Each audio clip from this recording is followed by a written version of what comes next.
You versus the guy she says not to worry about. So I'm sure one time at any point you're browsing through Amazon, you're decide to go and look at computer components, graphics cards, and then you hit your best sellers. And I'm sure you saw this guy right here. And this is the GT710. Now, the GT710, a lot of YouTubers will say and professionals and other people might say that it is a waste. And in my opinion, yeah, it is a little bit of a waste. I don't understand why it's the best sellers. But does it have a use? Yes, it does.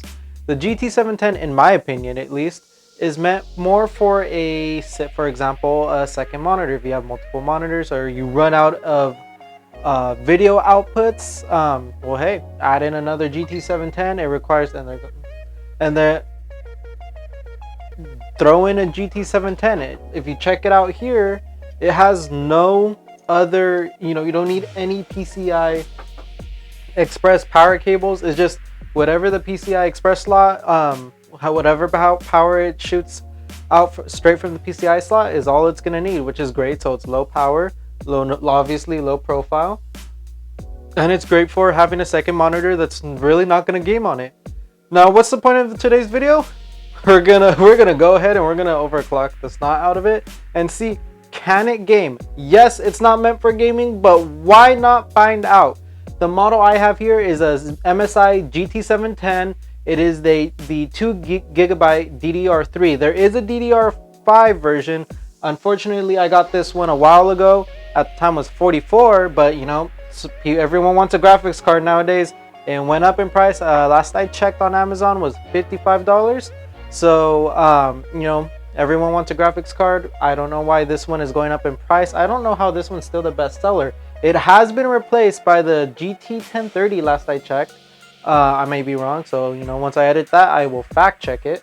But yep, still happens to be a top 3 GT710. It's still hard to believe, but like I said, it's just for another, if you need another output, so you don't have to go and buy another $100, $200 graphics card. You just need a basic monitor, video output. For example, your server. You need another screen on your server for some reason, or your computer doesn't have, the CPU doesn't have integrated graphics, so you need a video output of some sort. I mean, come on, makes sense. But so that's kind of what this is for. But we are going to overclock it, and we are going to see what gaming performance this masterpiece here. No, it's not. But we're going to see what this can give us. So on our first Heaven run, you can kind of see how it performs, and this is DirectX 11, so just a quick heads up. So this is what we're looking at so far. Now we're gonna go ahead and do a slight overclock. Alright guys, so to do this overclock, we're gonna use a utility called MSI Afterburner. It is a free overclocking software, or a free, gosh, I forgot the name of it.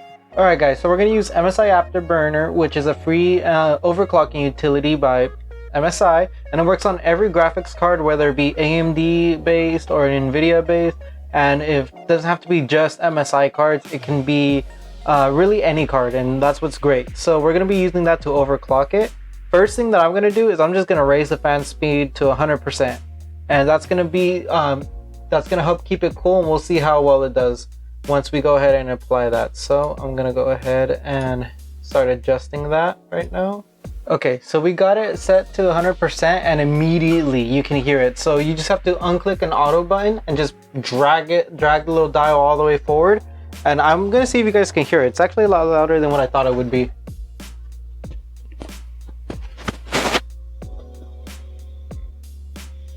I don't want to get caught in a fan here. Okay.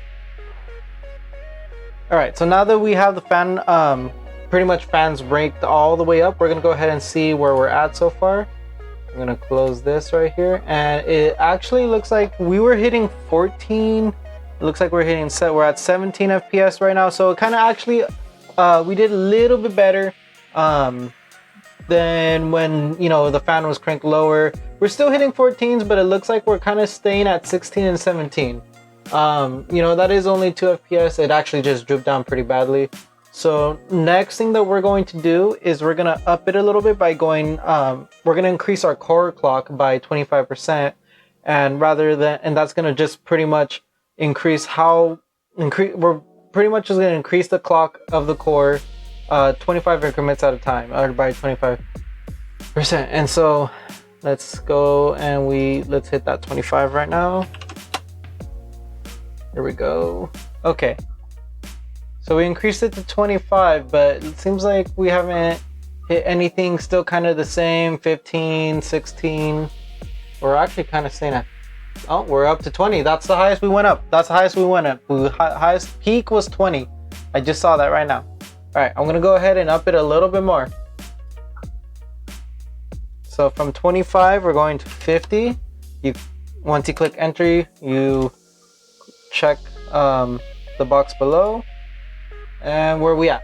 We're hitting 20s. We're in 20s. We're in 20s. We're in 20s. Guys, we are in 20. We are in the 20s. Ah, jump down to 16. Come on, bring it back. Bring it back. Come on.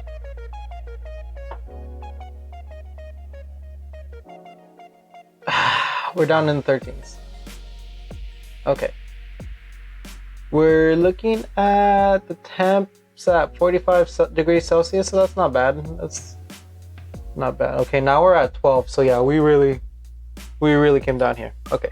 So let's see what we can do to fix that. Let's go up another 25. So 75. Okay, 75. All right. 17 FPS ish. And so what we're gonna just pretty much keep going up 25, but 25 until we get a crash. Once we get that crash, that's where we're gonna go ahead and, you know, once the computer is going to restart itself, we're going to reopen MSI Afterburner, and we're going to keep it out where it was last stable. And then after we do the core clock, that's where we're going to start hitting the memory clock. Memory can be overclocked a little bit more than the core. So we're going to go do that one in 50 increments rather than 25. All right, ladies and gentlemen, check this out. We're at 450 megahertz. We added 450 megahertz to the core clock, and it is crashing. Yeah, we're seeing a lot of bugs here. Okay, so it looks like 425 was kind of you guys saw that? You guys saw that? It just crashed. Watch. If I run it again, check this out. Check this out. Let me move the camera over here. Check this out. Check this out. Okay, you'll see it right away. It doesn't even move. It's done. That's it. It's like, stop, please. You're hurting me. All right, so we're gonna go ahead and now we're gonna move on to upping the memory clock now. So we're gonna bring this back down to 425 here. Oh, that's 125. 425. Okay, we're gonna check mark that. And now we're gonna up the memory clock by 50 megahertz. Okay, so we're at 425, and we just in the core clock, and we up the memory by 50 megahertz. So we'll see where that takes us. Looks like we're running at 1379 megahertz. When we first started this video, it was at 800. Memory clock was at 800. We're at 850 right now. We're still sticking around 13 FPS by the looks of it. You know what? As I watch this, I'm starting to see some flickering going on around here. I don't know if you guys can see it, but you can definitely see that there's some, yeah. So even at 425, we're still gonna have to lower it down to 400. So actually, it looks like I had missed some of those small ones. So let me bring that back down to 400. All right, so we brought it down to 400. I just saw some flickering around the screen. Still looking decent though. I'm not seeing too much here in this area. But we are sticking around the 17 FPS, which is decent. I'm not complaining. Everything's looking good. I don't see, oh, I saw one. We might need to bring it down. Okay, so now we're at 3, so we brought it down to 375 megahertz on the core, and it seems just fine. I'm not seeing any more artifacts. I'm not seeing flickering anywhere on the screen. Looking good. So we're gonna up it another 50 on the memory, and we'll see where that takes us. Our temperature has definitely increased. When we first started, after the first run, we were at 41, I believe, in Celsius in terms of temperature. We're now at 49, so it's not exactly an open air test bench, but I mean the side glass panel's open, all the fans are going. So Yeah, but we are 16, 17 FPS, which is way better than when we started. Well, we have some dips here, but we haven't hit 30. Oh, no, I was going to say we haven't hit 13, but we just did. So I'm going to up the memory now. All right, guys, so we're back into Heaven Benchmark, and I went ahead and we're looking at 375 for the core, 325 for the memory. Let me double check those numbers. 350 for the core, 325 for the memory. We on here it'll show voltage, power limits, temperature limits. Because it doesn't use any external power, we can't really adjust the voltage or power limits for some reason. At least not on this card. I've already tried to get that to work and it doesn't seem to want to. But you know, it's fine. It's fine. We definitely got an up in FPS. So I'm gonna go ahead and I'm gonna benchmark it right now, and we're gonna see how much we improve.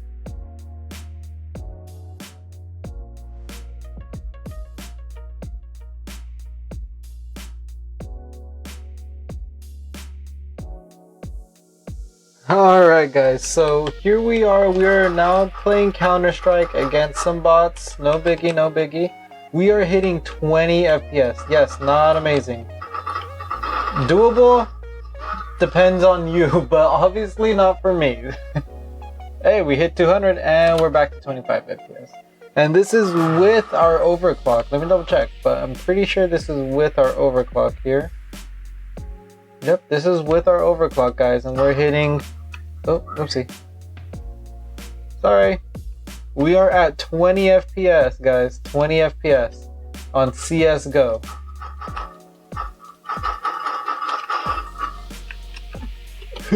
Come on! Not too shabby. Here we go, here we go. Alright, we're hitting 30 FPS right here. The moment a bot comes in is when FPS goes down, so I need to keep an eye. Oh, he sees me. Oh, he sees me. Oh, he sees me. Alright, sir. Alright, sir. Aw. Alright, guys. So, obviously you could tell that the GT710 definitely, with even an extensive overclock, not a gaming graphics card. I mean, come on. It doesn't even have, you know, it doesn't need external power. But, you know, what was the point of the video? Laughs and giggles, I guess. Pretty much that was the whole point of the video, just to see how far can we push the GT710. Can it game? Yes. Is it recommended? No. It is mainly for another video output. If you are all out of video outputs, that's what it's for. It's not for gaming whatsoever. Can it video transcode? Yes. At least in my personal opinion, you can. And that's what I've used in the past, and it worked great. That is one other option for it. But, you know, other than that, guys, it was fun. I got to test it out, test out some overclocking. So maybe, I'm not sure 100% yet, but maybe we can throw a video out of overclocking this guy. Maybe let's find out if I could do a better overclock than the automatic overclocking utility that comes with the AMD Radeon software. Because there's a difference between a boost and an actual overclock. AMD Radeon software will automatically overclock it, but let's see if I can beat it. Hope we'll do that in another video. Be sure to like and subscribe, guys. Thank you for watching. Quick heads up about that Plex server. A little hint is that I do have an upcoming video of another Plex server build, but that will be a little later. But thank you guys for watching. Be sure to subscribe, like the video, comment down below what you guys think about the video and what you guys think about the GT710, and if you've ever overclocked before. And if you have any advice for overclocking, by all means, put it down in the comment section. I'm still learning some of this stuff. This was really the first time I ever overclocked for myself, and definitely a success. We did see an increase in our scores and whatnot. But yeah, thank you guys. You guys have a good one.